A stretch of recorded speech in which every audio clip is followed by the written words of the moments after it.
Tu vas réussir en cette année scolaire. Tes progrès en cette année scolaire ne seront pas en vain. Tes efforts ne seront pas en vain.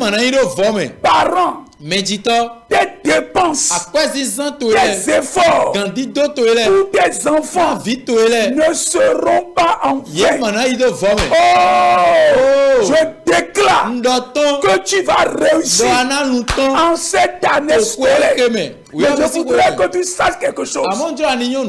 Il y a 3 grands ennemis qui vont se lever cette année contre ta réussite scolaire. Je voudrais te parler sur ces 3 grands ennemis de ta réussite scolaire. Chers amis, écoute-moi. Écoute-moi, parce que je voudrais qu'à la fin de cette année scolaire, que tu jubiles, que tu fêtes, que tu sois heureux. Mais tu dois considérer ces 3 grands ennemis de la réussite scolaire.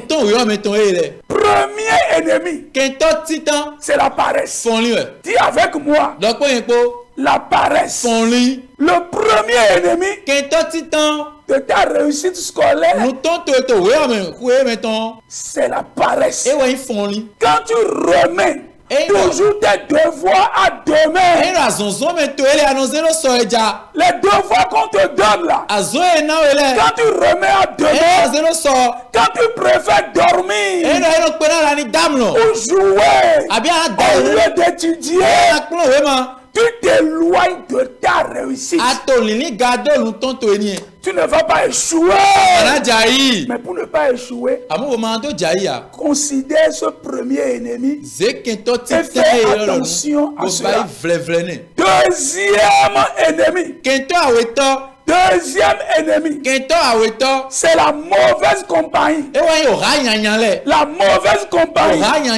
Les amis qui passent leur temps à bavarder, à sortir, ou à se distraire pendant les heures d'études, finiront par échouer.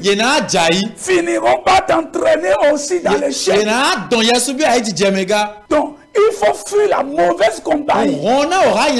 C'est un grand ennemi de la réussite scolaire.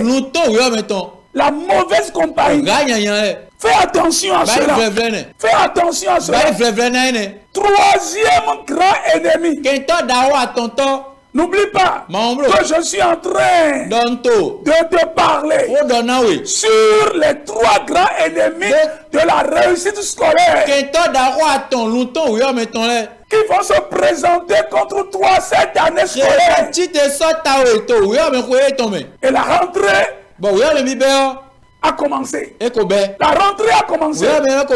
Tu n'échoueras pas. Troisième ennemi, c'est le manque de discipline. C'est le manque de discipline. Un élève sans organisation, sans respect des règles, sans régularité à l'étude et à l'école, et dans ses devoirs, n'arrivera pas loin. Ne va pas réussir. Il faudrait que tu te disciplines. Tu sois organisé. C'est très capital. Alors, chers élèves, si vous voulez réussir, travaillez dur.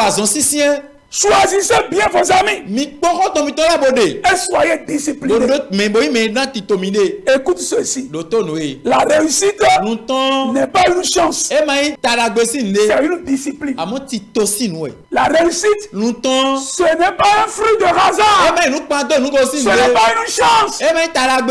Une chance, c'est une affaire de discipline. Discipline-toi en travaillant. Discipline-toi en choisissant tes amis. Discipline-toi en t'organisant. Et pendant que l'année va finir, l'année scolaire va finir, tu vas dire waouh, tu vas sauter. Je prie que tu réussisses dans cette année scolaire. Au nom de Jésus-Christ. Amen.